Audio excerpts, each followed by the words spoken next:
golfer.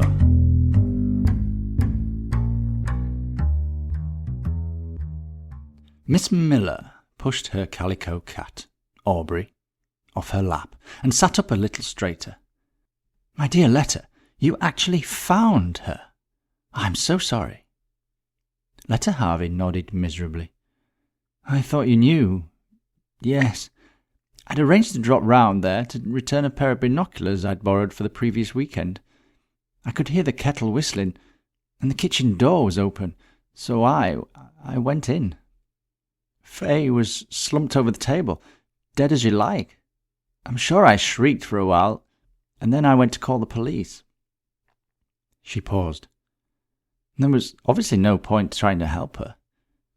When I got back, the kettle had finally boiled dry. The constable said that probably meant that she'd been dead for 10 or 15 minutes when I arrived.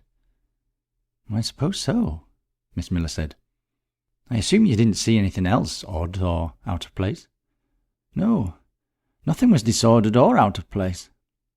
The coffee and cream were out and the icebox open, so I suppose he came in as she was putting the kettle on." Miss Miller shook her head. "They've spoken to the husband, I presume?" "Lonnie?" Letta said. "Yes. They had him in for questioning that evening. He was golfing at the time.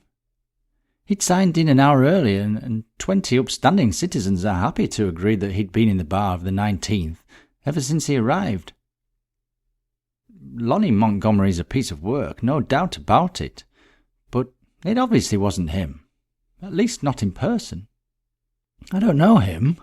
I might have met her once, at the Ornithological Society's annual bash. He's a smug, arrogant fool," Letta said. "I tried to time my visits and invitations to occasions when he wouldn't be available. I can imagine him flying into a rage, but not really having the gumption to hire someone to—" She trailed off, shuddering.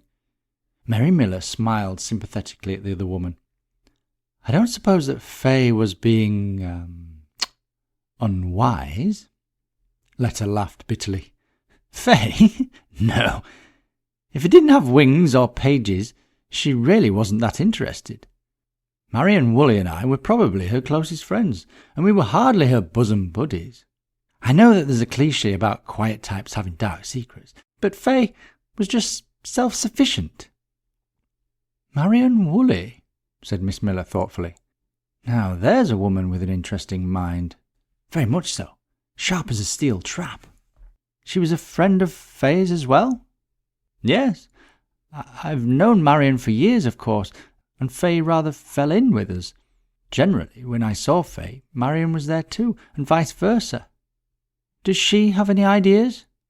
"She thinks that Lonnie is behind it somehow." Miss Miller frowned. "You don't suppose that she—" "Marion? Oh, she'd kill Faye off in a heartbeat in a novel, but in real life, no, absolutely not. The pen may be mightier than the sword, but I know which I'd rather have with me in a brawl. Letta, my dear, I do believe that's it." "It is?" "Yes." "Well, no, not that precisely, but yes, I know how Lonnie Montgomery could have done it."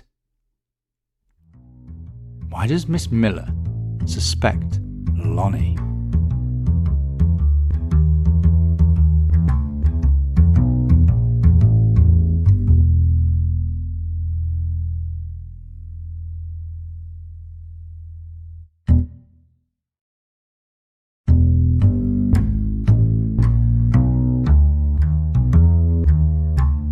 The solution to the golfer.